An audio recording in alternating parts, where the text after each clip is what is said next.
All right, then we'll get started. There are a couple of quick things that we didn't get to this past Thursday, and that involves variance and standard deviation. These are some relatively straightforward formulas. So I'll go and write them down up here. You will notice, like I said, chapter 3, there's a lot more formulas and calculations and whatnot as compared to the earlier chapters. And that's going to continue in the second part of chapter 3 today. And again, the motivating example for every lecture, that was when we talked about on Thursday with involving cheating and whatnot. So we have what's called variance, and we'll start off with what we call population variance. So I'll write that down. I'm just going to write move the keyboard a little bit, give me some more space. Right, population variance. I'm just going to put var for variance. And this is going to be equal to what we call sigma squared. Notice this is lowercase sigma, not uppercase. That's a bit goofy looking. Let me try that again. There we go. That's the notation we use for it. Close enough. And this is going to be equal to the sum of our data points, so we'll use xi, minus our mean, which is mu in this case, not x bar, it's mu because it's population and not sample. And we square that difference, and we add up all of those square differences. So for example, just starting with the top, let's say we had 3, 5, and 7. The mean of that is 5. And let's assume that was our population for simplicity. 3, 5, and 7. The mean is 5. So 3 minus 5, that's -2. Square that, that's 4. So that's one of the ones. Our next one, we have 5 minus 5, that's 0. Square that. Oh, I'm sorry, square the 0, that's 0. So we're going to be adding the 0. And then finally the 7. 7 minus our mean 5, that's 2. Square that, that's 4. So 4 plus 0 plus 4, that's 8. That's what's going on in that numerator. I'll work out an example of that. And then we divide this by our population size. So in that example I gave, if our population was just those 3, we'd divide by 3. So in that case, 8 divided by 3, just 8/3. If you want to put that in decimal form, 2.6666666, so on and so forth. Yes, Dalton, the assessment is on Tuesday, opens at 6 o'clock p.m. Unlike the policy assessment, it's not going to allow you to do it if you wait too long. If you wait until 7 o'clock p.m., you're going to have 20 minutes. That's it. It's going to lock you out when the deadline closes. Kind of like if everyone was in person. You can't. If our class ends at 7:20, you can't sit in the classroom until 8:30 doing it. If it's an extra 5 minutes, it's not really going to matter. But on the other hand, you don't wait until 7 p.m. to start it, especially given it's going to be 25 questions. Good luck doing 25 questions in 20 minutes if you wait that long. So anyways, that's our population variance. Now, we also have something called the population standard deviation. So population, the abbreviation that I'm going to use for standard deviation is STDEV, standard deviation. So that's the abbreviation for that. Oh, interesting. And this is equal to sigma. And obviously sigma is the square root of sigma squared. So if you want to calculate the population standard deviation, calculate the population variance first, and then take the square root of that. So if the problem is asking you for the population standard deviation, it's basically asking you first calculate the population variance, then square root that. So in the example I had before, we had our population variance for 3, 5, and 7 as 8/3. If we wanted that standard deviation, we'd square root that. So the square root of 8/3 in that case would be that population standard deviation. But again, that's just to illustrate a concept. I'll give you some examples in a moment. Now this is for population. We also have samples. So we also have what we call our sample variance. Sample variance. And this, we denote this by S squared. S for sample, sigma for population. And this, like we start off before, we have the sum of our xi. This time we subtract x bar. Remember, x bar is our sample mean. We have a different notation because sometimes we have population, sometimes we have sample. We square that difference. So it starts off the exact same way as the first one. We sum up the squares of the differences. That's what that means. And then we divide this by our sample size minus 1. You'll notice a lot of these formulas we've gone over, the main difference between the ones involving the population and the ones involving the samples is that with these samples, we're always dividing by our size, say n, minus 1, whereas our populations, we're always dividing by n. You might say, why?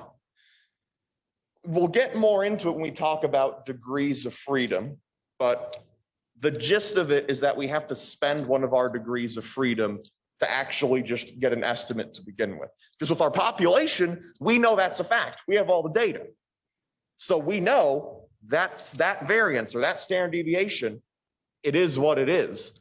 We have all the data out there. There's nothing to estimate. It's right there. Whereas with our samples, we're using it as a point estimator for the population as a whole. So we're doing a little bit of guesswork, and the way we account for the guesswork is dividing by minus 1 gives us a slightly wider interval.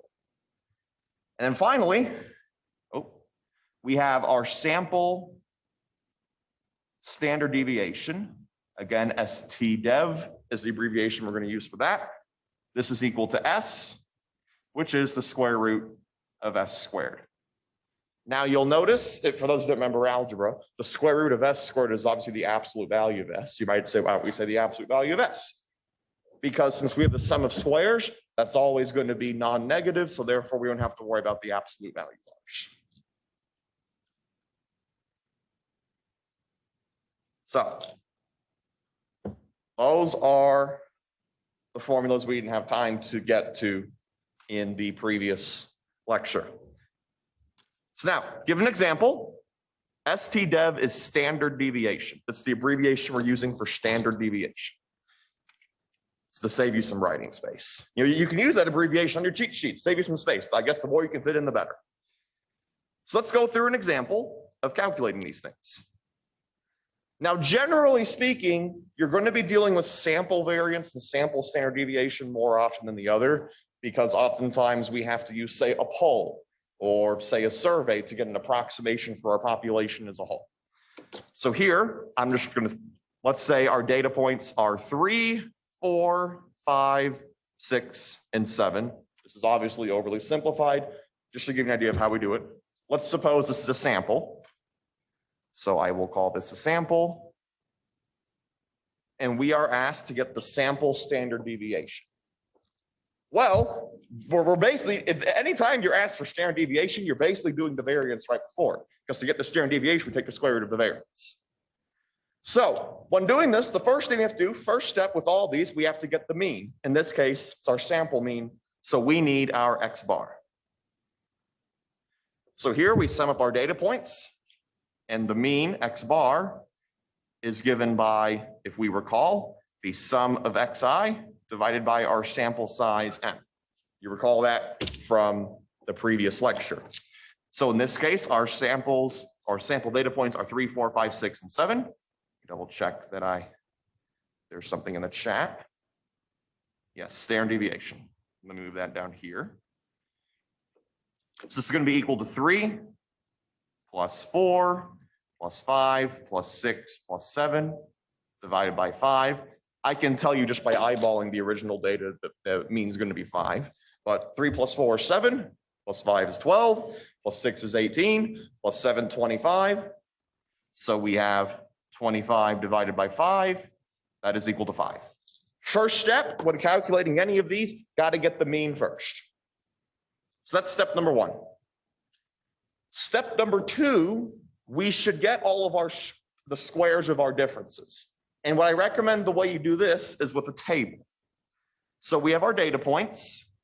Let's put them down here, 3, 4, 5, 6, and 7. And we want this. I recommend calculating this first. So let me just put this in tabular form. We'll just do the one line, make it easy. So our data point here is 3. So we have 3 minus our X bar, which is 5. And we have to square that. Our next one, Xi, is 4. So we have 4 minus x bar, which is 5, square that. Next xi is 5. Our x bar is still 5. Square that. Our next one, our xi is 6. We subtract 5. Square that. And then finally, our last xi is 7. Subtract 5. Square that. Now, as a note, while you're still writing it down, on the web works, you'll be doing stuff by handout like this. On the actual assessment, you'll have the extra step in that I'm going to be giving you graphs. The biggest difference between the assessment and the practice assessments is that the actual assessment is going to be much more graphically oriented. And don't get me wrong, the practice assessment should still do a good job helping you prepare for it, especially stuff involving scales of measurement and cumulative frequencies and whatnot. But you will notice on the assessment, there's going to be a lot of graphs. As I've mentioned many times before in these lectures, we're going to have a bit more of a graphical focus because a lot of people know how to do these calculations, whereas we want to know if you actually know how to interpret these things. Anyways, let's keep moving on because you have to do these calculations for web work anyways. Someone type something. Yes, x bar is our mean. The difference between x bar and mu is this. Mu, which is mu, that is for the population. X bar is for the sample. It's a difference in notation. Anyways, 3 minus 5, that's -2. We square that. That's +4. 4 minus 5, -1. Square that. That's 1. 5 minus 5 is 0. Square that. 0. 6 minus 5 is 1. Square that. 1. 7 minus 5, 2. Square that. 4. So now we have all of our squares of our differences. So per our formula, we now add them all together. So we take 4, 1, 0, 1, and 4, add those 5 together. 4 plus 1 is 5, plus 0, still 5, plus the 1, that's 6, plus the 4, that's 10. So this all is equal to 10. So again, I recommend using a table to get yourself started out with any of these.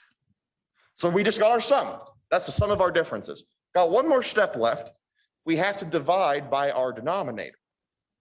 This is where people will make mistakes. They'll divide by the wrong thing. You'll notice we have two different denominators. One of them is just, say, capital N, our population size, whereas the other one is our sample size, little n, minus 1. N or n minus 1. You'll see that pop up quite a bit, especially in the later chapters. The difference between them, you use capital N, which is our population size, dealing with our population variance, whereas we always have n minus 1 with our sample. This is a sample because it says so, so we're going to divide by n minus 1. So our sample size, we have 1, 2, 3, 4, 5 data points, which is 5 minus 1, which is 4. So this is 10 over 4, which we can simplify that to be 5 over 2, which is 2.5. And that is our sample variance.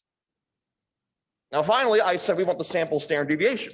The sample standard deviation, so I'm going to put sample standard deviation is equal to the square root of 2.5.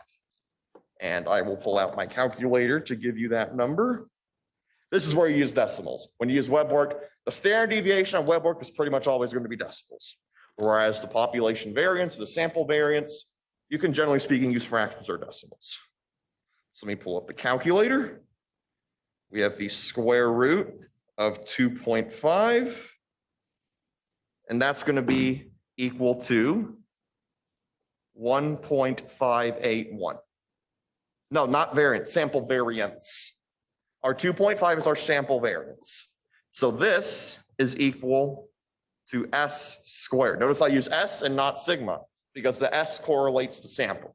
Think of it, S for sample, and therefore the other one is for population. You'll notice the calculation for sample standard deviation is both easier and harder than the variance. It's easier because all you have to do is square root it once you have it, but on the other hand, you have to get the variance first before you can even do it. Now, technically, if you're given the standard deviation, you can work backwards and get the variance. All you have to do is square it. So if I said the sample standard deviation is 4, what's the sample variance? You square that, 4 times 4, 16, that's your sample variance. It's like 4, you can go both directions, but that's a pretty boring way to go both directions, so we're not going to worry about that all that much. So before we continue on to percentiles, are there any questions with regards to what we've done here?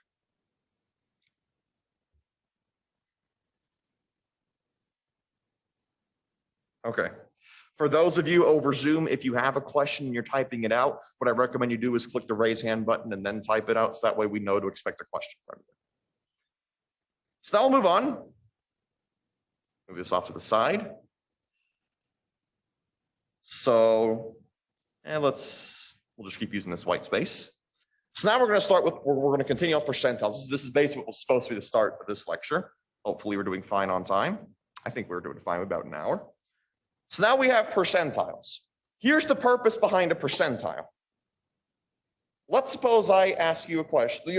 For example, let's start with the median. That's the easy one. Median, halfway point in the class. Let's say we have a bunch of grades and your score was the exact halfway point on the first assessment. Half of the class did worse than you, half the class did better. So let's just go from one perspective. Let's say in that case, you did better than half the class. In that case, we would call that the 50th percentile. The other way to call the median is calling it the 50th percentile. And so in that case, the notation we would use that is L of 50, 50th percentile. So that is equal, that is what our median is. And our verbal interpretation of that is you did better than 50%. Or put another way, this value is higher than 50% of the other values. Or put another way, half the values, 50%, are lower than this value. We can generalize this for any percent. We can do 1%, we can do 10%, we can go 20. Let's just pick any value of P. P can go from 0 to 100, doesn't matter. We call this the location of the pth. There you go, the th location again. I'll put a hyphen to differentiate it. Percentile. So for example, again, going with the median example, because that's the one you're probably the most familiar with. Here we have P equals 50. That is the 50th percentile, which is the median, and the median is the location of our 50th. Again, with the previous data we had from before, 3, 4, 5, 6, 7. Our median is 5. That is our 50th percentile. And so therefore, half of the data is going to be below that. Now, again, we can generalize this to any value of P. And so the question you might ask yourself is, okay, do that. What's the formula for that? Here's the formula. The location of our pth percentile, LP, is given by P over 100 times N plus 1, where N is the size of our sample or population, what have you. Doesn't really matter which one. So for example, from the one we had before, we had those 5 data points, 3, 4, 5, 6, and 7. Our P is 50. Now this P is in percentage form. It's not decimal form, percentage form. P is from 0 to 100. So in that case, the median is at P equals 50. So we have 50 over 100, which is 1/2. We have 5 data points. So N is 5. 5 plus 1, 6. 6 times 1/2 is 3. So our 50th percentile is at the 3rd data point. That matches up with what we would expect from the median. Now, in this case, you might say, okay, well, that's nice because the data point or our LP just so happened to be an integer, and that happens to correspond to one of our data points. What happens if our LP is not an integer? What happens if it's a decimal? Well, then clearly our percentile is going to be somewhere in between our 2 data points. And so here's the formula we use for that. But first, I think just use a very straightforward form. Technically, every decimal can be expressed as the sum of its integer component and its decimal component. So for example, if we had 3.75, we can say that is equal to the sum of 3 and 0.75. This right here, this is our integer part. We're going to call that K. And this is our decimal part. We're going to call that D. Every single number on the planet Doesn't matter how far the decimals go, can be expressed in this way. The integer component plus the decimal component. So for this formula I'm about to give you, our integer component, we're denoting that by K. Our decimal component, we're denoting that by D. Let me make that more obviously a 5. Okay.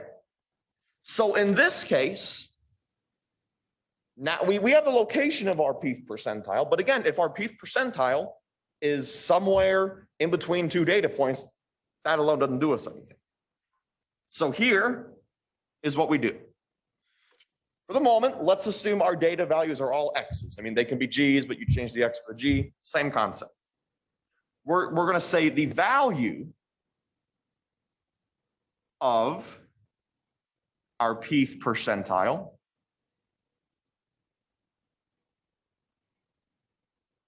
is equal to the integer component of that x data value. So put another way, this k, if our LP is an integer, in the case of B and it was 3, xk is the third data point. In that case, it was 5. So that's what xk means. Essentially, the kth data point. And now we add D, which is our decimal, times the data point at the k plus 1th position minus the data point at the kth position. So let's suppose that I asked you for the 70th percentile of that previous example. Well, 70th percentile, that's p equals 70. So we have 70 over 100, 7/10. Our sample size is still 5. We have 5 plus 1, that's 6. So we have 7 over 10 times 6. That's 4.2. That's decimal. That doesn't help us. So let me write that out as the example. Oh, let's give us a bit more space here. Oh, that is way too big. So our data points from before, we had 3, 4, 5, 6, and 7. This is just from before. You should already have this on your paper. In this case, let's suppose we want it at the 70th percentile. So here we have P is 70. So we have 70 over 100. Our sample size is 5 because we have 5 data points. So 5 plus 1, that's 6. 7 over 100 simplifies to 7 over 10, which is 0.7. So we have 0.7 times 6, which is equal to 4.2. So before we continue, 4.2 is the location of the 70th percentile. The issue, that's a decimal. That doesn't help us. But we can use that with this more general formula to get it anyways. So here's what we do. In this case, I can't scroll down anymore, whatever. Ignore this text, don't worry about it, just to give us a bit of extra space. In this case, for our formula, we have here our 4.2. If we put this into integer decimal form, we have k is equal to 4, and our decimal is 0.2. 4 plus 0.2, 4.2. So in this case, we want the data point at the kth position. K is 4, so that's the integer component of our percentile. So we need the 4th data point. We have it in order, 3, 4, 5, 6. 6 is at the 4th data point, so x of 4 is equal to 6. Now we add our decimal, which is 0.2. Now we need x of k plus 1. We have k is 4, 4 plus 1 is 5. The 5th data point, 3, 4, 5, 6, 7. 7 is at the 5th data point, so x of k plus 1 in this case is 7. We already got xk, that was 6. So minus 6. Yes? Pardon? So you see where we have the xk? That xk, what xk is asking us is the data point at the kth position. Ordered. You have to order it. You can't do it in a mixed up order. You have to order this. Let me pull up chat. Sorry, but we'll work through some more examples. X of k, here's what that means in notation. X of k is the data point at the kth position. So here we have k is 4. So if I'm asking you for xk, with k equals 4, I'm asking you what the fourth data point is. Remember, we have to go in order. So in this case, we have our data points right here, 3, 4, 5, 6, 7. 3 is our first data point, 4 is our second data point, 5 is our third data point, 6 is our fourth data point.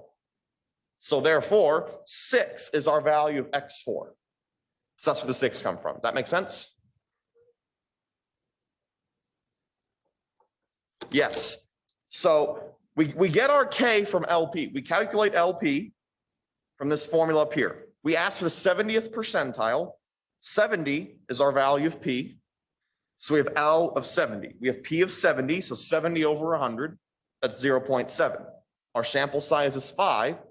We have 5 plus 1, that's 6. 6 times 0.7, 4.2. So therefore, the integer component of 4.2 is 4. Yes. Yes, pretty much in general, I recommend take all of your data, always put it in ascending order. Always put your data in ascending order. Let me pull up the chat.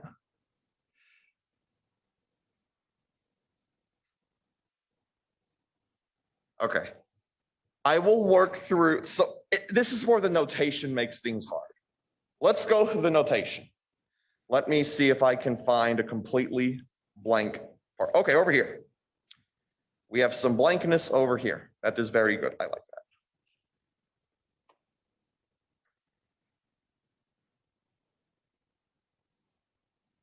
I don't know. We'll see. So here's what I'm going to do here. We're going to go entirely from scratch. I understand this notation is tricky. Let's start with x of k. What does xk mean?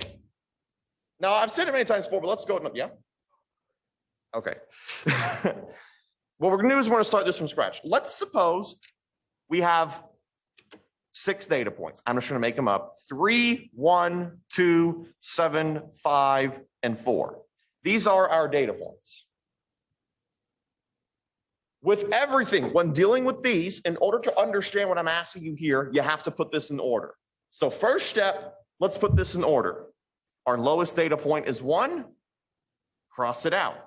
You remember the crossing out from before. Our next lowest data point is 2. Write that down. Cross it out. Our next lowest data point is 3. Write that down. Cross it out. Next lowest is 4. Write that down. Cross it out. Next lowest is 5. Write that down. Cross it out. Our final one is 7. We write that down. So now we've ordered it. So we have 6 data points. This is our first data point. That's our first one. This is our second one. This is our third one. This is fourth. This is fifth. And this is sixth. So before I continue, has what I've done so far made sense? Oh, come on. Why won't this pop up? Okay. So first we have to do is we got to order. Now we've done that.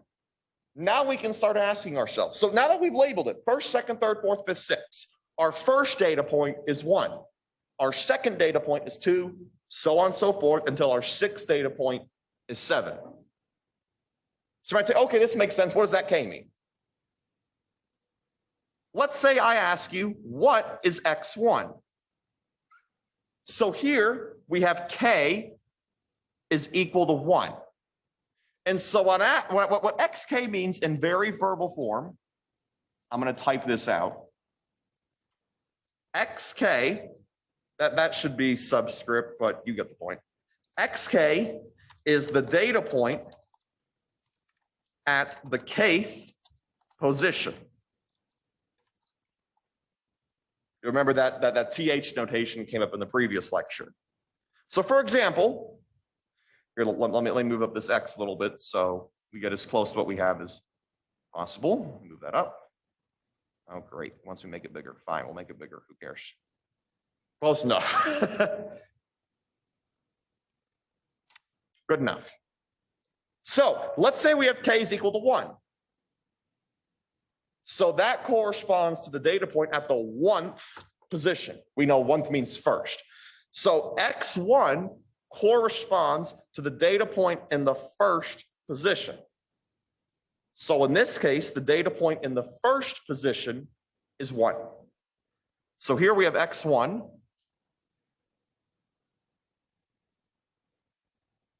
is equal to 1. Let's keep going. Now let's suppose I ask you, what is X3? In this case, we have K is equal to 3. So therefore, this is the 3rd position. And therefore, the data value at the 3rd position is 3. Let's go all the way to the end. Let's suppose I ask you for the data point in this, let's say I want X6. Well, here we have K equals 6, so we want the 6th position. That's right here. So this is 7 because 7 is at the 6th position. Does that help make it make more sense? Okay, let me pull up the Zoom chat. Brandon, Judd, John, and Logan, does that help make it a bit more sense to y'all?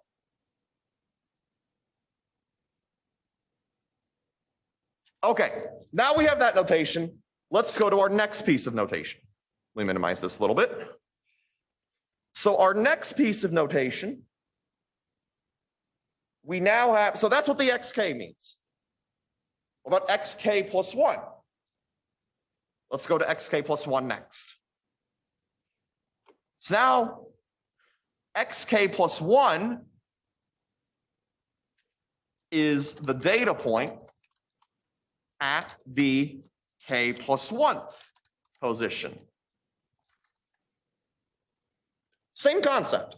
So for example, let's say I asked you to get, say, x of k plus 1, where k is equal to 4. Well, x of 4 plus 1 is equal to x of 5. 4 plus 1 is 5. So then, therefore, effectively what I'm asking you there is what is the data point at k is equal to 5? That, if we go all the way up here, 5th position. So that is going to be equal to 5. So that's what k plus 1 means. All k plus 1 means is get the data point at the k plus 1th position.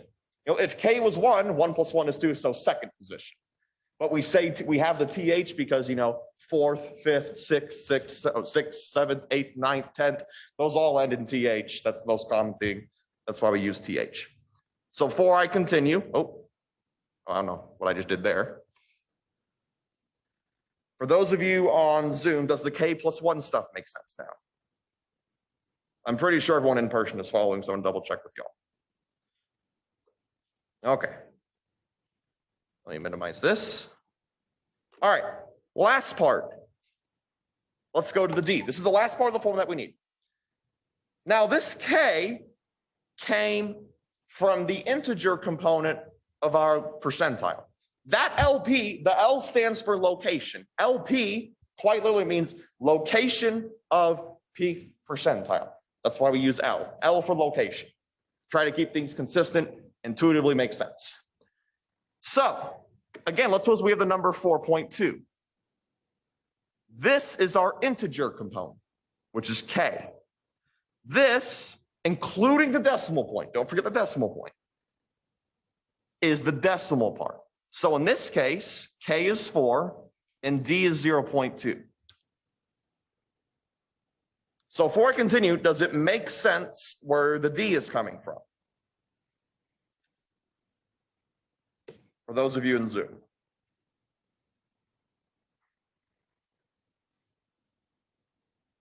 All right.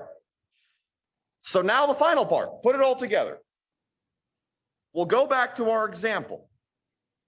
Our data points were 3, 4, 5, 6, and 7.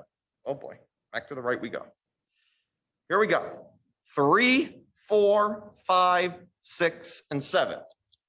And we know because we wanted L of 70. So that's our value of P. We know that the formula for this is P over 100 times N plus 1.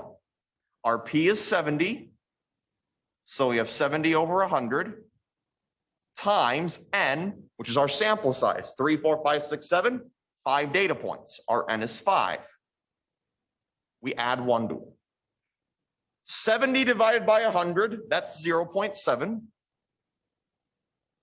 5 plus 1 is 6, so we're multiplying by 6. 0.7 times 6 is 4.2. Before I continue, does it make sense where this LP came from? So the location of the 70th percentile is at the 4.2th data point. There is no 4.2th data point, and that's where that other formula comes in.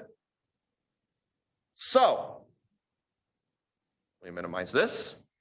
We have the 4.2. The 4 is the integer component. That's our K. The 0.2 is our decimal component. So K is 4, D is 0.2. So here, when we say XK, K is 4. So X4, 4th data point. So our data points, 3, 4, 5, 6, 7. Let's go through by a show of hands. How many of you think the 4th data point is at 3? 4, 5, 6, 7. In this case, our 4th data point is at 6. So here we have the XK in our formula. K is 4. So this is X4. So we have the 4th data point. And our 4th data point in 3, 4, 5, 6, 7 is right there. For those of you at home, is what I did there, that makes sense.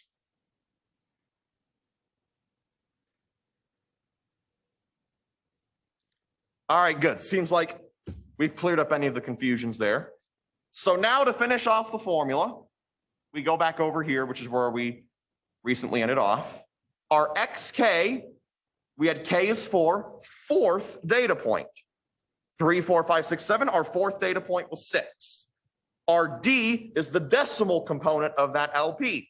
We calculated that LP to be 4.2. The decimal component is 0.2. That's the 0.2 comes from.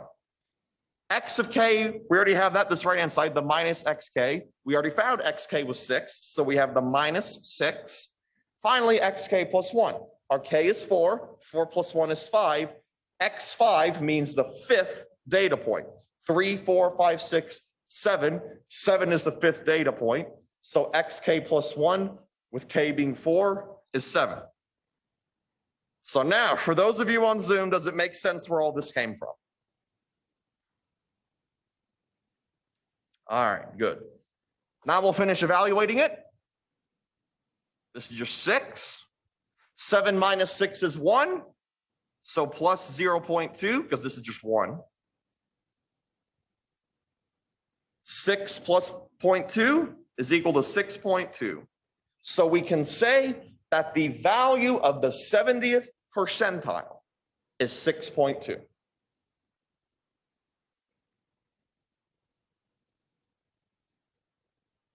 Now, as a note, we have a few special values of P. I already showed you one of them. A special value of P was P, yes. This 7? So we had X of K plus 1. Our K was 4. So we need the data value at the 4 plus 1 position. 4 plus 1 is 5. So we want X5, right? So X5 is the data point at the 5th position. Our data values are right here. See that? So our 5th data point is 7. That makes sense? All right. So anyways, We already talked about one of the special p-values. That's p equals 50. That's our median. There's two other special p-values. I'm going to go way off to the right to write this down so we have some space. We have two other special p-values. P equals 25 and p equals 75. Notice if we pick p equals 25, that means a quarter of the values are below that point. And if we pick p equals 75, that means 3/4 are below that point. Or put another way, a quarter is above. So in this case, that would be L of 25. In this case, that's L of 50. I'm sorry, not 50, 75, 75. We call this the first quartile, Q1. So first quartile. The second one, we call this Q3, which is the third quartile.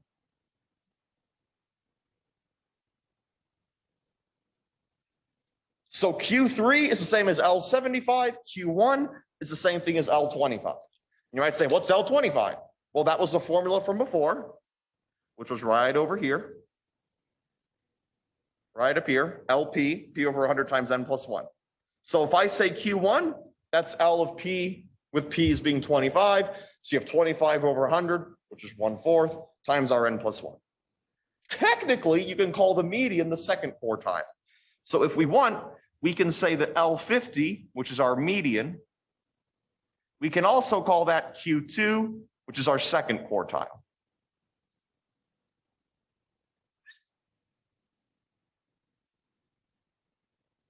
Final thing before we go to an example and finish the first half of this lecture, we have something called the inner quartile range, which we call IQR, inner quartile range. So I will type that out for you.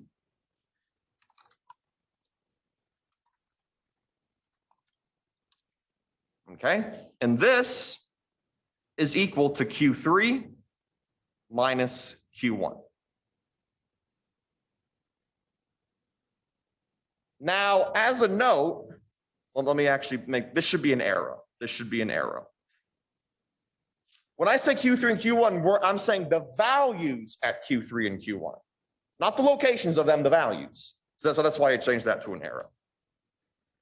So in an overly simplified example, let's say we had, think of a good example. Say 12 data points. That sound about right? No, 10 data points. Let's go overly simplified. 1, 2, 3, 4. That's way off to the right. 4, 5, 6, 7, 8, 9, 10. Quartile 1 is going to correspond to a quarter of the data values being below. Now we can use the formula for this. I'm going to do a quick little offhand.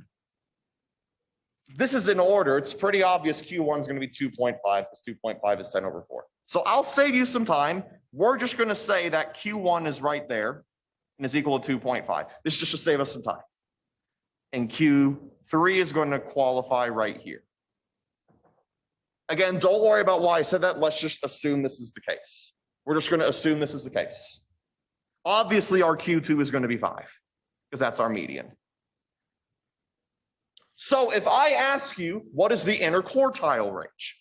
Our IQR is going to be equal to our Q3, which is 7.5, minus our Q1, which is 2.5, which is equal to 5.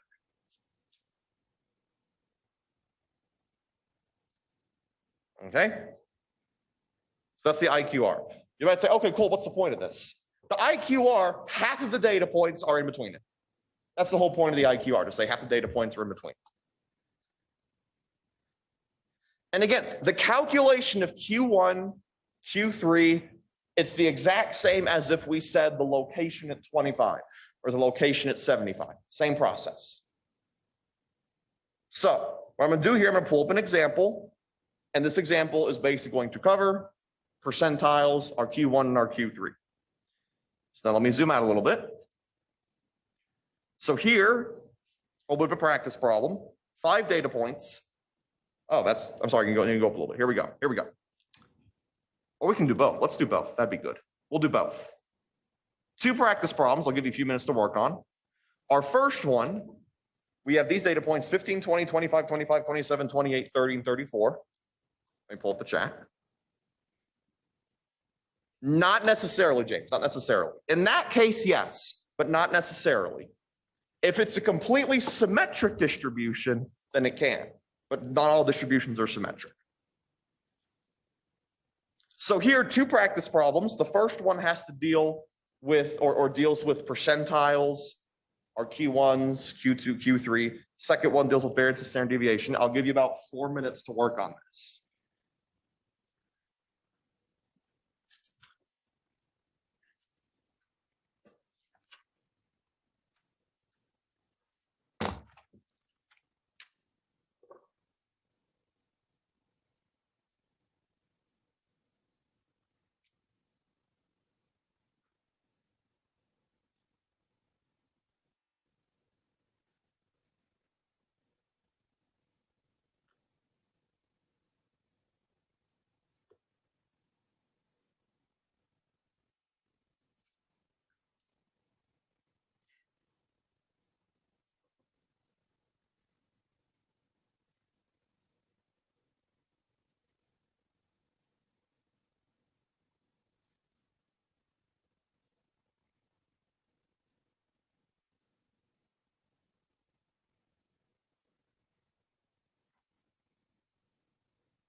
Couple more minutes, and then we'll go through it.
As a note, in case you haven't noticed it, for example, number 5, when it says the 75th percentile, that's Q3, in case you haven't noticed.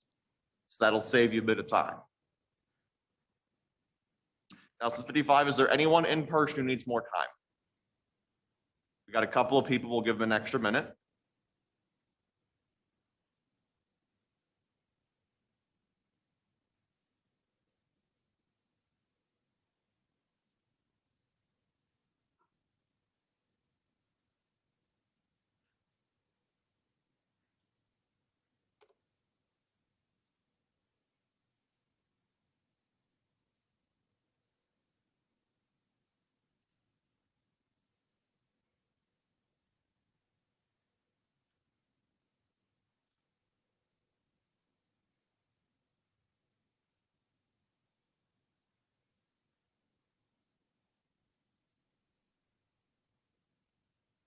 All right, does anyone need more time? Okay, let's go through, start working on it. We'll do the first one. Let's start with the 20th percentile. In order to find that, we first have to find the location of it. So need the location. Here, let me zoom in a little bit, give us some more space. We want the location of the 20th percentile. Here we have p is equal to 20. So we have 20 over 100. Recall the formula of p over 100 times n plus 1. Now we need n. 1, 2, 3, 4, 5, 6, 7, 8 data points. So n is 8. We have to add 1. 20 over 100, that's 0.2. 8 plus 1, that's 9. This is 1.8. Make sense? Now here, that's not a full-blown integer, so we're going to have to use the backup formula. So here, we know this is our k, and the decimal is our d. So k is 1, and d is 0.8.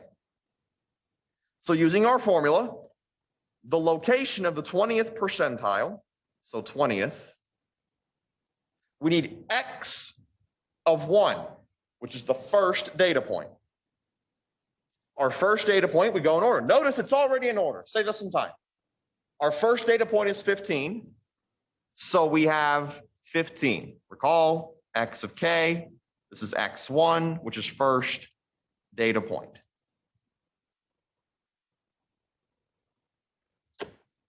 So that's 15. Now we recall we have to add our d. Our d is 0.8. So we have 0.8 times the data point in the k plus 1th position. In this case, k is 1. 1 plus 1, that's 2.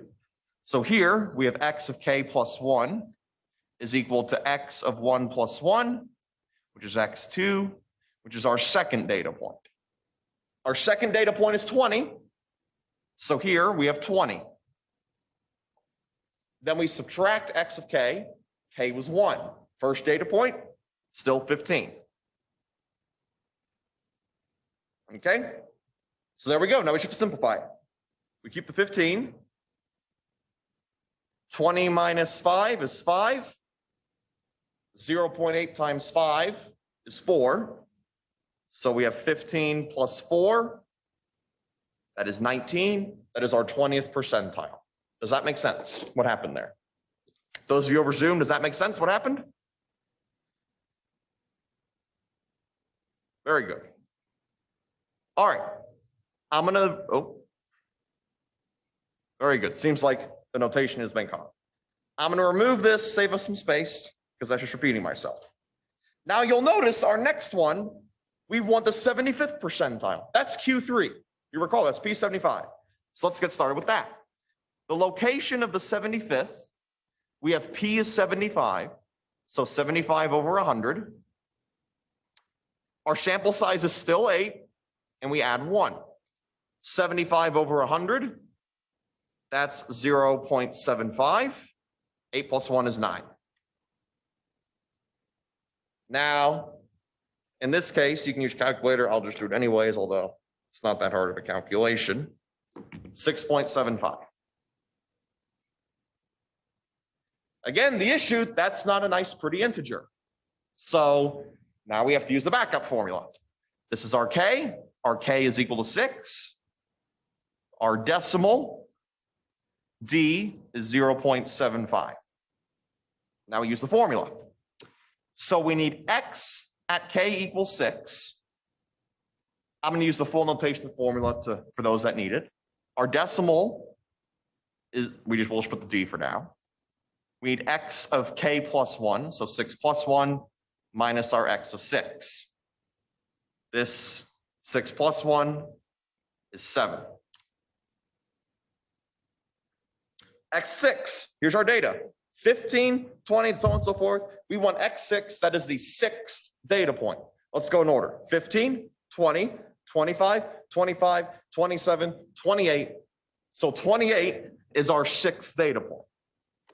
So 28 and 28. Notice we put it in twice because we use it twice. Our D is 0.75. Our X7, we want the 7th data point. Notice, if you want to make things easier on you, X of K plus 1 is the data point right after the one you just found. So if you want to save yourself some time, instead of counting everything again, just get the data point right after the one you just found. The data point right after the one we just found, the one right after 28, is 30. And for those who want me to count it, 15, 20, 25, 25, 27, 28, 30. 7th data point. So 30. There we go. Now we simplify. 28, 0.75. 30 minus 28 is 2. 2 times 0.75 is 1.5. 29.5. This is our 75th percentile. And note, that is also our Q3. So, before I continue, does that make sense? Let me pull up chat. So, X7, we notice from our formula from up here, we have xk plus d times xk plus 1 minus xk. Our k is the integer part of our LP. We calculated LP as L75, and we calculated it as 6.75. The integer part of 6.75 is 6, so our k is 6. So xk, k being 6, is x6, 6th data point. X of k plus 1, 6 plus 1 is 7, so x7, 7th data point. Oh, yes. Does that make sense, Benjamin?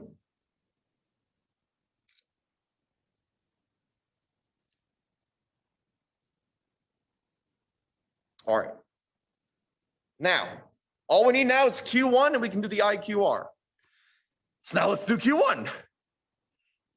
I'm going to move this up a little bit to give us some space. All right, so Q1, we notice Q1 is at P25. So Q1 is equal to L25, or well, corresponds to L25. So 25, we have 25 over 100. N is still 8, so 8 plus 1. So I'm just going to keep the 1/4 for now, makes it easier. Times 9, that's 9 over 4, which is 2.25. If you want to save yourself some time, Q1, well, the location of Q1 is going to be our N plus 1 minus our Q3. If you just want to save yourself some time, not a big deal either way. Now, here we have a decimal again. Our K is 2. Our decimal is 0.25. So now we have X of K. K is 2. Our decimal D, we will just write that down for now. And now we have our X of K plus 1. So X of 2 plus 1, which is 3, minus XK, K is 2. So 2, we went our 2th or 2nd data point. 2nd data point, 15, 20. 20 is the 2nd data point. So we have 20 plus D, which is 0.25, times our 3rd data point. 3rd data point is the one right after the 2nd data point. The one right after 20 is 25. And then our 2nd data point is still 20. So, therefore, keep the 20, keep the 0.25. 25 minus 20 is 5. 20.25 times 5 is 1.25. 21.25. Oh, that I was ahead of myself. 2, 5. That makes sense? Now, finally, our interquartile range. We recall our IQR is equal to Q3 minus Q1. Q3 is our 75th percentile.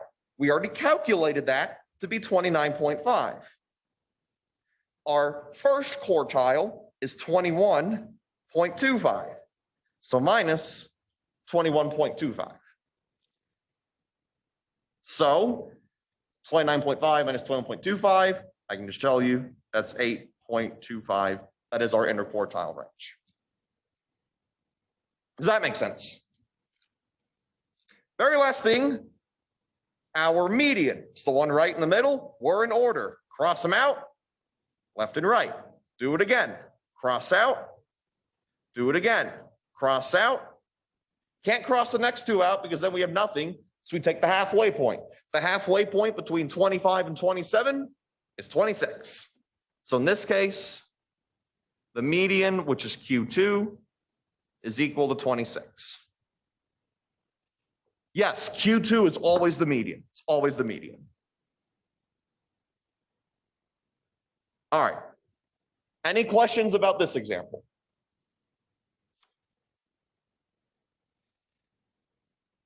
All right, let's move on to this one. We'll have to do this one a bit quick. Remember, standard deviation square root of the variance. Before we continue, is this a sample or population? How many think it's a sample? Population.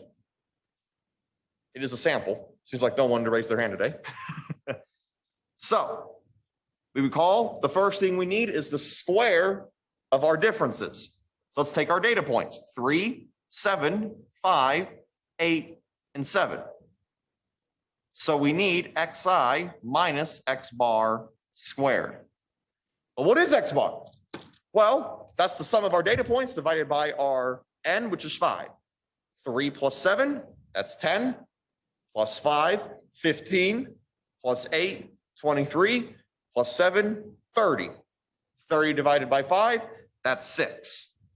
So x bar is equal to 6. Now let's start doing our table. 3 is our xi minus x bar, which is 6, squared. Next one, 7 is our xi minus 6.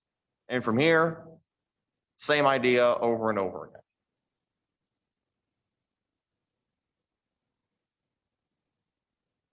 All right, 3 minus 6, that's negative 3. Square that, that's 9. 7 minus 6 is 1. Square that, that's 1. 5 minus 6, negative 1. Square that, 1. 8 minus 6 is 2. Square that, 4. 7 minus 6, 1. Square that, 1. Now we have to add all these up. Add them all together. 9 plus 1 is 10. Plus 1 is 11. Plus 4 is 15. Plus 1, 16. Now finally, we have to divide this by n minus 1. It's a sample. So we have to divide by n minus 1. So we divide by n minus 1. Our n is 5. So 16 divided by 5 minus 1. 16 over 4 is 4. So this is our sample variance. Before I continue, does it make sense where that came from? Okay. Now we recall our standard deviation is S. We recall our sample standard deviation is equal to S, which is the square root of S squared. So our S squared is 4. Square root of 4, 2. That's all we have to do for that. You have a question? The pardon? Our 5 is our value of n. You see right up here, we have n is equal to 5. That's our sample size. So here's why x bar is 6. X bar is our mean. We recall x bar is equal to the sum of our x values divided by our sample size. So we have 3, sum up here, 3 plus 7, plus 5, plus 8, plus 7, and we divide that by n, which is 5, and that comes out to 6.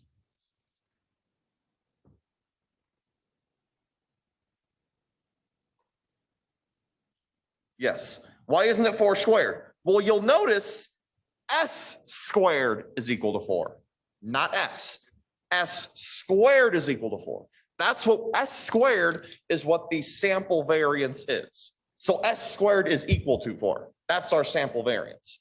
And then we square root that s squared to get the sample standard deviation of 2. Let me make that clearer. There we go. All right. So I'll have the notes to go through. Thankfully, quite a few of the things that pop up here aren't going to be on the assessment, so I'll do the stuff that will.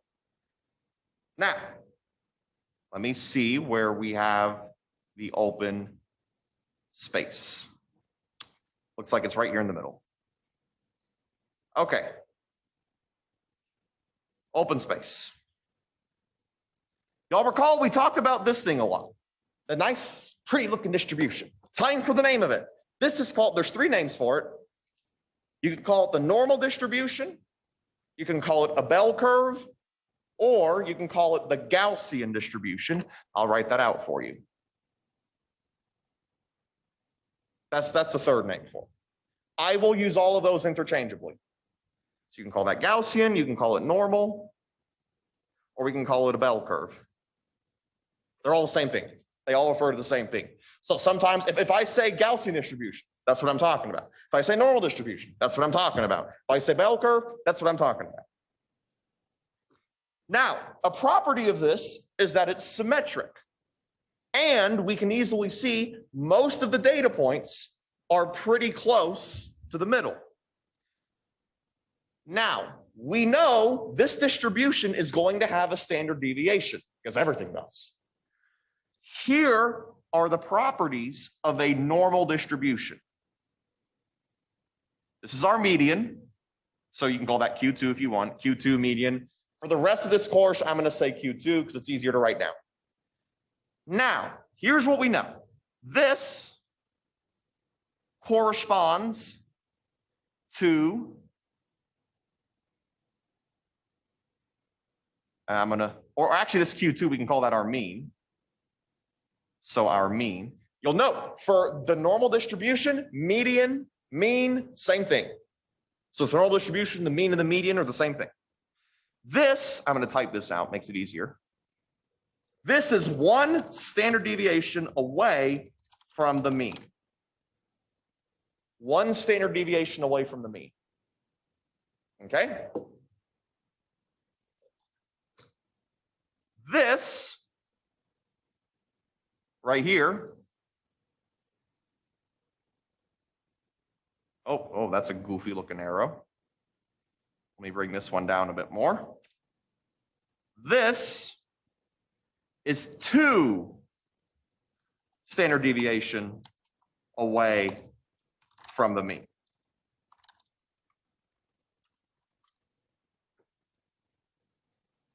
And finally, we can keep going. We can keep going out as far as we want. We can go again, right here. We can go all the way out here. And here, I'm going to go up here so we have some extra space. This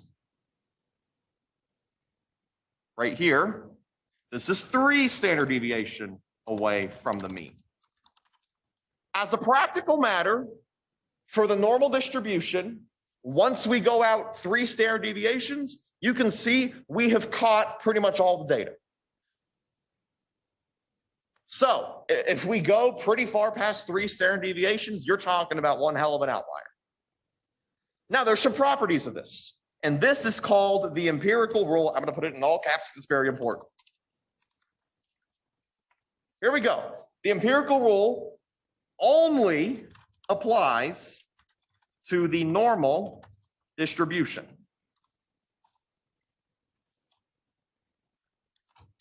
And it states 3 things.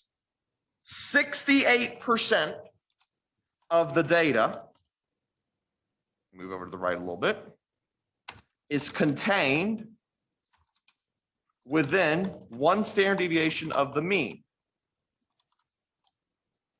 So for example, that first standard deviation, those 2 dotted lines closest to our central bar, 68% of the data is contained within those first 2 dotted lines next to the mean.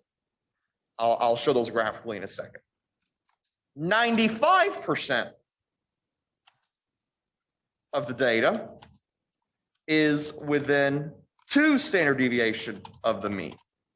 So our next 2 dotted lines. And then finally, 99.7% is within 3 standard deviations of the mean. Let me move this to the left a little bit. So let me show you that graphically. We're going to go to red here. This range right here is within 1 standard deviation of our mean. 68% of the data is going to be within that.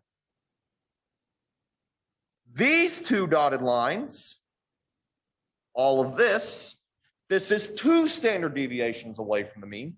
So all of this catches 95% of the data.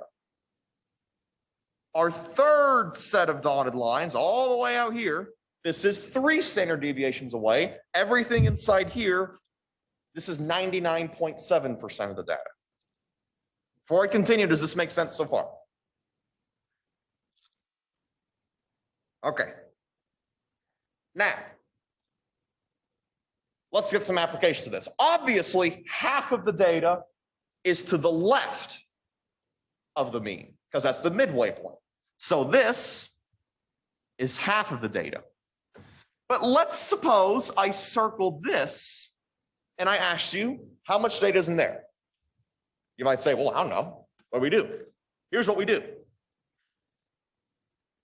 We know that 68% is within those first 2 bars. So this is 68%. Well, it's symmetric. That means half of that 68 has to be to the left. The other half has to be to the right. Half of 68 is 34. So we can say this right here. Here, we'll say 34% is within here. Likewise, 34% is within here. So from 0 to 1 standard deviation above the mean is 34%. Yes?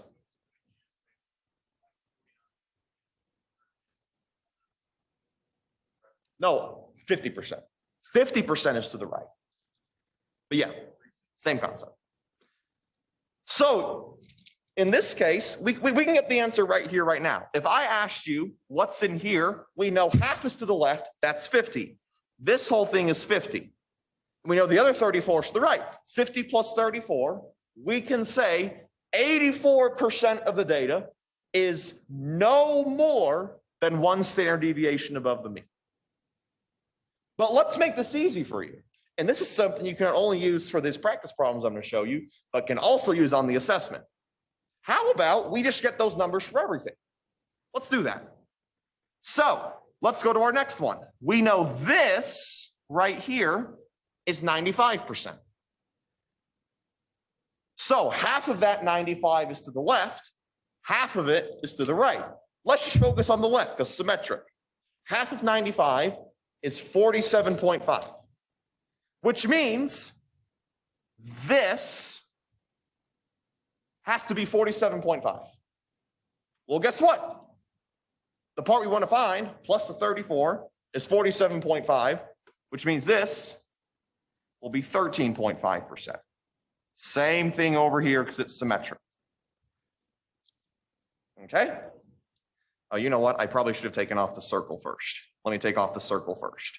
There we go. 13.5, 13.5. And the last part. We know that's 99.7, but we've already caught 95 in the middle. The remaining amount is 4.7. We've got 4.7 on both sides. Divide that by 2. That's going to be 2.35. So this, I'm sorry, 2.35. This is going to be 2.35%. This is 2.35%. You should have this whole thing on your cheat sheet. It's going to save you a lot of time. This right here better be all over your cheat sheet. If you're uploading a cheat sheet to the submission thing, which you're required to include your webcam with that, it's mandatory. But if you include your cheat sheet, I better see that. This will save you tons and tons of time. So for example, let's say I asked you, what amount of the data is no less than 1 standard deviation below and no more than 2 above? Well, that's going to be right here. Add them together. 34 plus 34, 68 plus 13.5, 81.5%. Easy as that.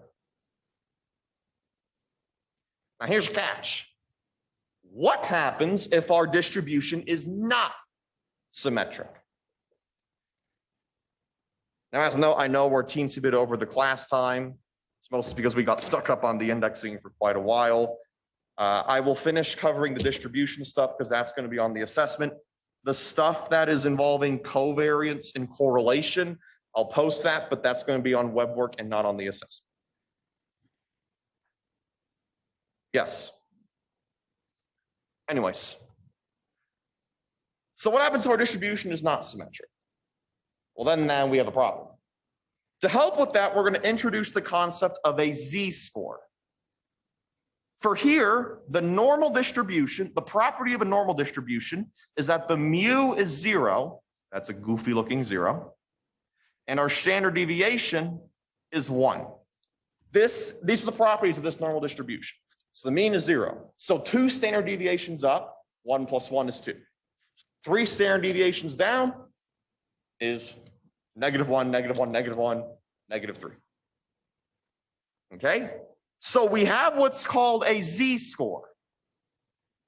The z-score, we call this the z-score for whatever data point we want. The I just means whatever data point we want.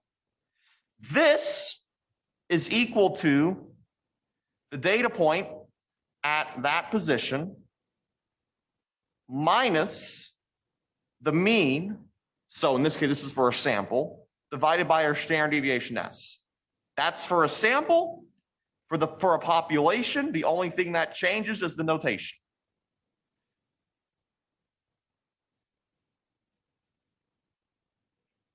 So you might say, okay, what does that mean? Z-score standardizes everything to be like that distribution I just showed you. So let's say we have this first assessment and it's normally distributed with a mean of 70 and a standard deviation of 12. We can convert that to this normal distribution by using z-scores. So for example, let's say you got an 82. Your score is an 82. The average is a 70. 82 minus 70 is 12. Standard deviation is 12. 12 over 12, your z-score is 1. We just took that and put it in the form of the standard distribution, standard normal. So let me give you all another example. Let's suppose, let me pull this out. Suppose on assessment number 1, mean is 80 and standard deviation is 10.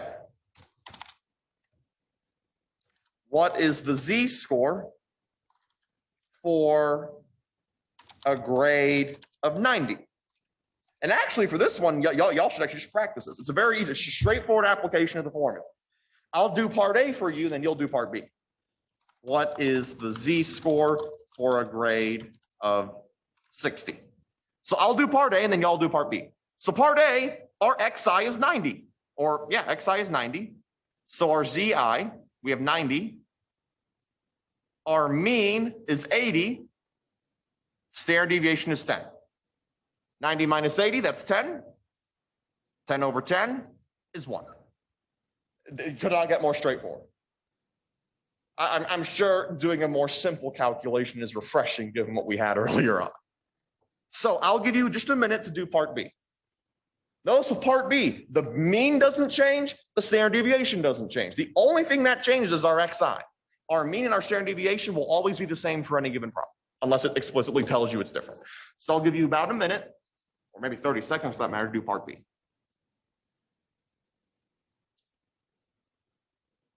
You know, I'll actually give you a part C as well, just so you have some experience with decimals.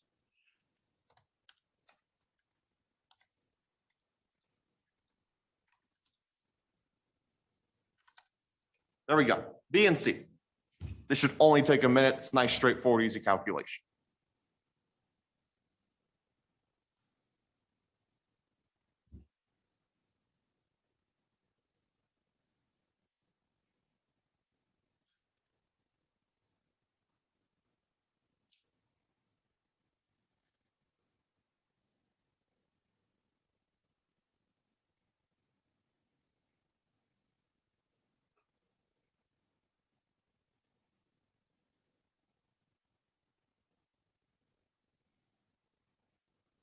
Anyone need more time? Okay. Yeah. So the z-score, a z-score essentially takes any normal distribution we have and it standardizes it to look like the standard one I just showed you. Essentially, z-score converts any normal distribution we have to have a mean of 0 and a standard deviation of 1. Yes, that's the whole point of doing this.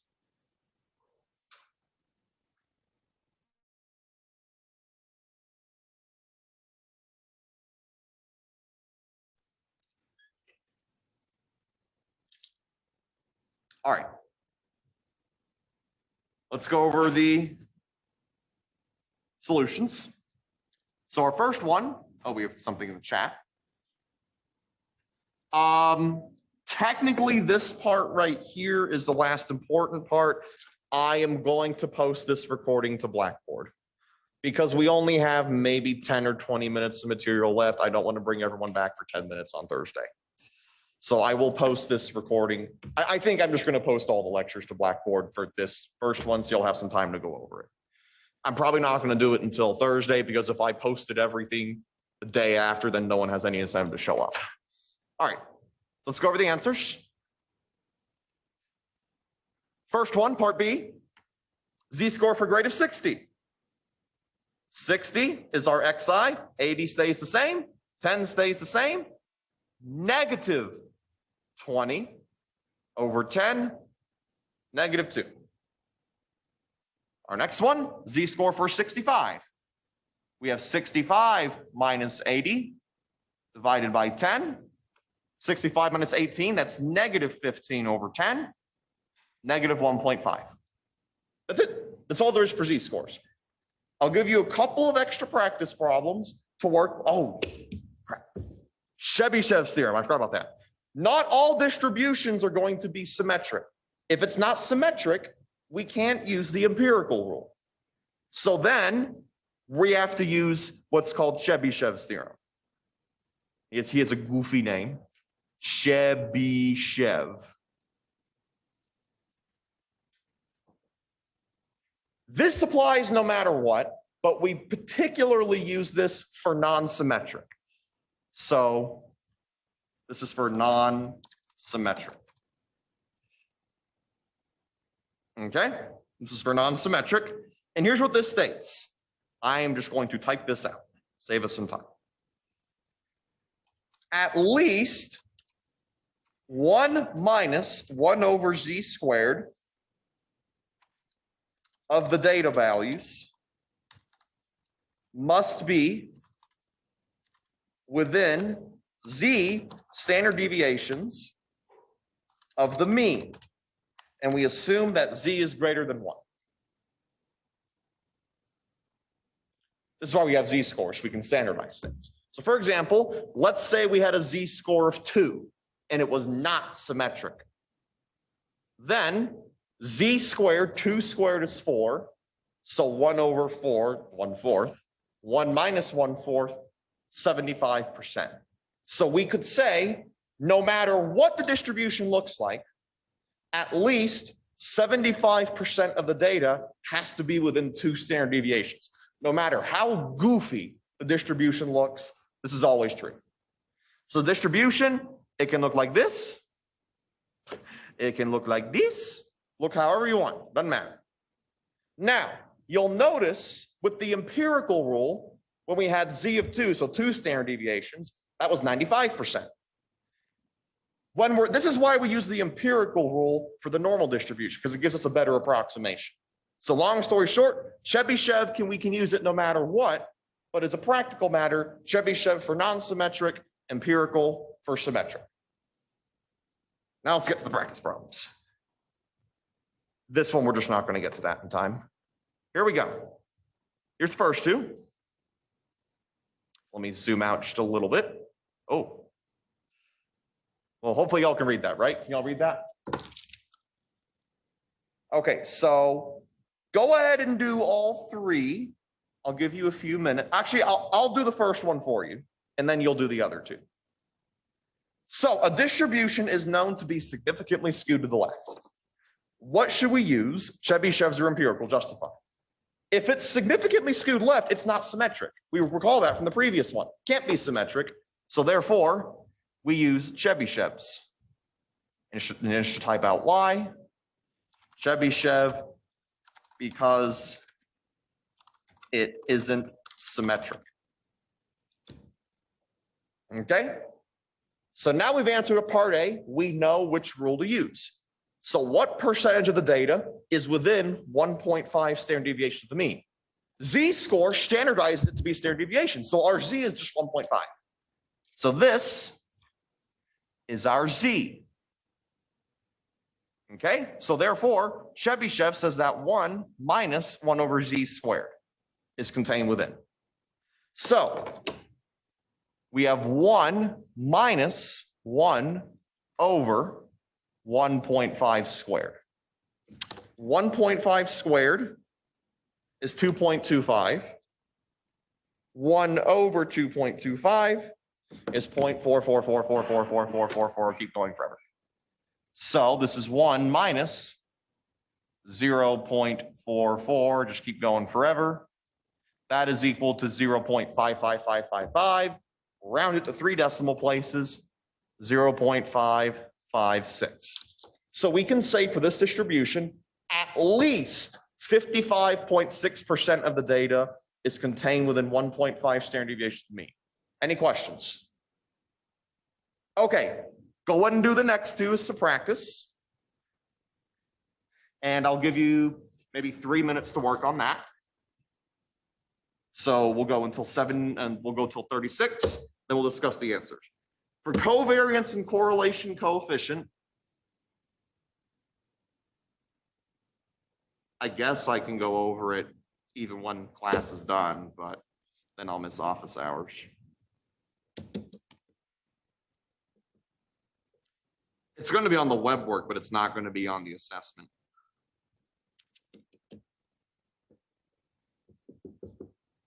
We'll figure that out in a moment.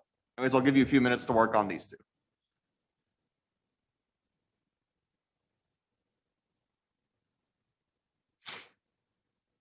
Notice for that, for the first one, you're not actually calculating anything.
Sorry that we went over. I just wasn't expecting us to have to spend an extra 20 minutes on going over indexing.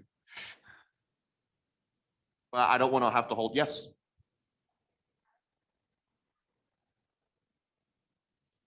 Pardon? Yes. Squared. Yes, squared. Yes, we have this little square right here.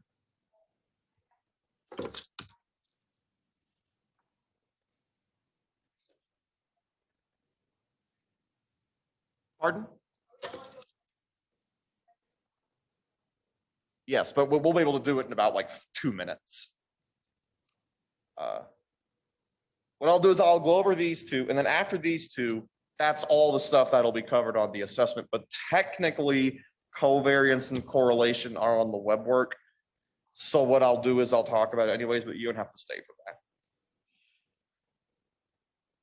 I just wanted to get to these ones because they're going to show up. All right, does anyone need some more time? All right. The first one, we're not calculating anything. We're just, it's more a conceptual problem. So we know it's symmetric and unimodal. That's Gaussian, also known as normal, also known as a bell curve. Which of our two things, Chebyshev's and empirical rule, can we use? Answer is both. Chebyshev's works no matter what. Empirical works only for symmetric / normal, whatever you want to call it. So we can use both. So I'll just put both. Now, which one gives the higher estimate? So here, we know from this, 2 standard deviations away is 95%. So we know that the empirical gives 95%. You might say, how do we know it's 95%? 2 standard deviations, that's obviously the graph, but also that corresponds to a z value of 2. Chebyshev's, that's z is equal to 2. We calculated that earlier. We calculated that, I think, down here. Didn't I? I think I calculated it somewhere down here, but I'll repeat the calculation again. This is our z value. So we have 1 minus 1 over 2 squared. This is going to be 1 minus 1/4, which is 75%. So our 95% is the higher estimate. Therefore, we take the 95 and we know it's reliable because it's symmetric. Any questions about that one?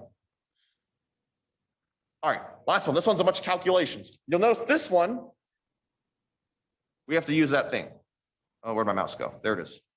What percentage of the data is no more than 1 above the mean? Well, coming back over here, we add up everything from no more than 1 above the mean. So we go from as far negative as we want all the way to 1 above. Everything negative is half of it. So let me put 1.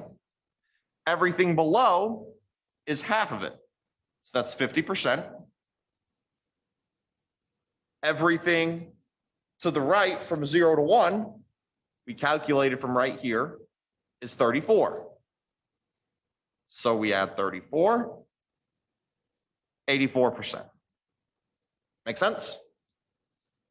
Okay. Number 2, no less than 2 below. So essentially 2 below all the way to the sky.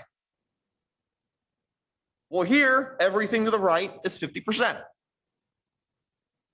Now we can go up to 2 below. So we include our 34, so plus 34, and then plus our 13.5. So 13.5.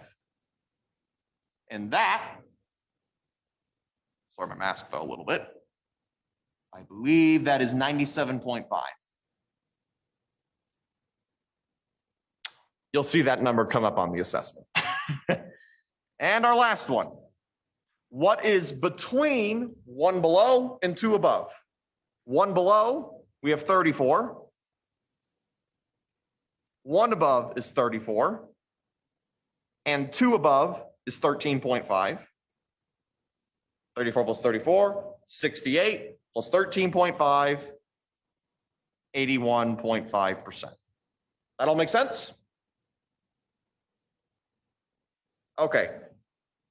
That should be all that shows up on the assessment. What I'm going to do for those who want to stay over Zoom or in person, I will talk about the correlation stuff, so that way when I post this to Blackboard, you can watch over it for help on web work. But if you just want to leave right now, it's totally up to you. If you want to stay, it's totally up to you. I will post this to Blackboard.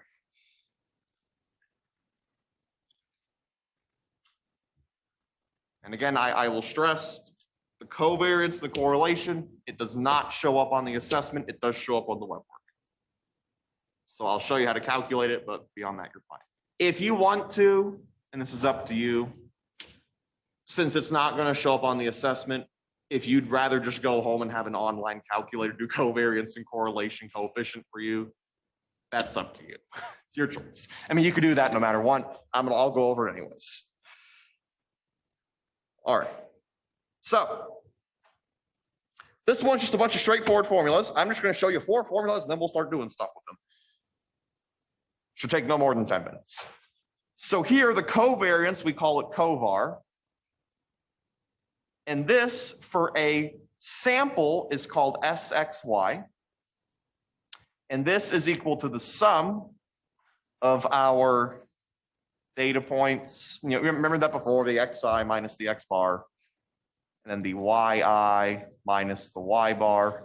Ooh, get rid of that. Yi minus y bar. And then we divide it by our sample size n minus 1. So this is for a sample. Yi. And then our covariance for a population, we call this sigma xy. This is the sum of xi minus mu x times yi minus mu y divided by our population size n. Okay? Now notice we do all these in product form.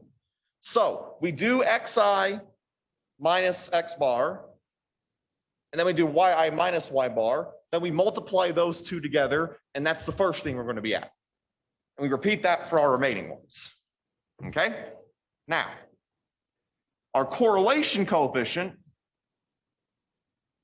so I'm just going to call this correlation, for a sample is SXY over SX SY, and we call this R. That's for a sample. And for a population, the only thing that changes notation, it's our covariance for XY divided by the population standard deviation for X and the population standard deviation for Y. That's also R. That's it, just applying formulas. That's all it is, just applying formulas.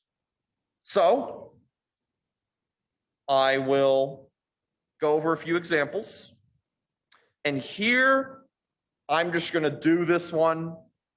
Hey, don't worry, you're not the only one here. We have a few online over Zoom. I'll go through this example, and you can just repeat it for web work. So we want the covariance. We're going to set up a table like before with the xi minus yi, but notice this is a sample. So we're going to use our first one. So our data points, we have 2, 5, 1, 3, 5, 6, and 0, 2. And we want xi minus x bar times yi minus y bar. Okay, now first we need our means. We need our x bar. Our x bar is equal to the sum of our xi divided by n. N is 4. Our xi, 2, 1, and 5. 2 plus 1 is 3, plus 5 is 8. So that's going to be 8 over 4, which is 2. Our yi is the average of these, our 5, 3, 6, and 2. So y bar is the sum of our y divided by n. 5 plus 3 is 8, plus 6 is 14, plus 2 is 16. So we have 16 over 4. That's equal to 4. Before I continue, does this make sense what I've done so far? That's good. Makes sense to people in class. All right, so now we calculate. Xi is 2, x bar is 2. Yi is 5, y bar is 4. Likewise, xi is 1, x bar still 2, xi is 5, x bar 2, and 0, 2. Our yi is 3, y bar is still 4, yi is 5, y bar is still 4. I'm sorry, no, 6. Sorry, 6. 6, I'm sorry. 6 minus 4. Then our yi is 2 minus y bar 4. So now let's calculate it. Let's move this out of the way. 2 minus 2 is 0. 0 times anything, 0. 1 minus 2 is -1. 3 minus 4, -1. -1 times -1 is 1. 5 minus 2 is 3. 6 minus 4 is 2. 3 times 2 is 6. 0 minus 2, negative 2. 2 minus 4, negative 2. Negative 2 times negative 2, 4. Add them up. Because you recall from here, we have to add it up. 1 plus 6 is 7, plus 4, 11. Finally, we divide this by n minus 1. Our n is 4, so we have 11 over 4 minus 1, which is 3, 11 over 3. And web work, you can just enter 11 over 3 and it'll take it.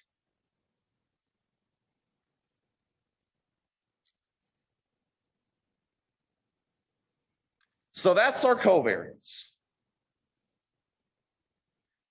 Now, the sample standard deviations. Well, we already have our x bars 2 and our y bars 4. Here we go with the tables again. I will note as a practical matter, and even I do this on the job, all of this is to calculate our correlation coefficient. As a practical matter, you always have a calculator do it for you. So this is why for the web work, I'm not going to flip over a table if you want to use a calculator for the correlation coefficient. We all do it on the job. The point is that you understand the concept of it, where it's coming from. I'll work this out anyways, but this is just about going to be the only example you have to work out. Sample standard deviations, Sx and Xy, because we need those to get our correlation coefficient. So set up our table, 2, 1, 5, and 0. Those are our x. You recall we need xi minus x bar squared. So here, I'm just going to save us some time.